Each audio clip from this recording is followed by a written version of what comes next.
అందరికీ నమస్కారం. ఈరోజు కదిరి నుంచి గీత అక్క వాళ్ళైతే వచ్చారు. ఎందుకంటే ఈ రోజు వారి కుమార్తె పుట్టినరోజు సందర్భంగా మన ఆశ్రమంలో మన అవ్వాతాతల మధ్యలో పుట్టినరోజు జరుపుకోవాలని మన ఆశ్రమానికి వచ్చి అలానే ఒక పూట భోజనం కూడా అయితే ఏర్పాటు చేశారు. ఒక్కసారి అక్క కూడా ఇక్కడికి వచ్చినాక పుట్టినరోజు మన పిల్లలు పెద్దలతో జరుపుకున్నారు కదా, ఎలా అనిపించింది ఒక్కసారి అక్క మాటల్లో తెలియజేస్తారు, విన్నాం. అక్క, ఇక్కడికి వచ్చినాక మీకు ఎట్లా అనిపించింది? చాలా ఆనందంగా అనిపించింది. లాస్ట్ ఇయర్ కూడా ఇక్కడికి రావాలనుకున్నాం, కానీ వేరే వాళ్ళు స్పాన్సర్ చేసినారని ఇప్పుడు మా పాపకి ఈ అవకాశం వచ్చింది. అదేవిధంగా ఇక్కడ చాలా బాగుంది. అవ్వ తాతలతో, మంజులమ్మ ఆంటీతో, అందరితో బాగుంది. అంటే ఇంత ఏదో హడావిడిగా ఆడంబరంగా జరుపుకునే దానికన్నా ఇట్లా జరుపుకుంటే చాలా సంతోషంగా పెద్దలు అవ్వలు తాతలు అందుకున్నారు కదా, మాకైతే చాలా ఆనందంగా ఉంది.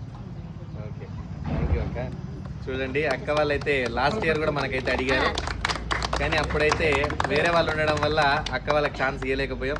ఈసారి అక్క వాళ్ళైతే 1.5 month బ్యాక్ అన్న ఫోన్ చేసి ఈరోజు డేట్ ఇట్లా కావాలని ఈరోజు అయితే వాళ్ళైతే మన ఆశ్రమంలో భోజనం ఏర్పాటు చేసి పిల్లల మధ్యలో అవ్వాతాతల మధ్యలో పుట్టినరోజు అయితే జరుపుతున్నారు.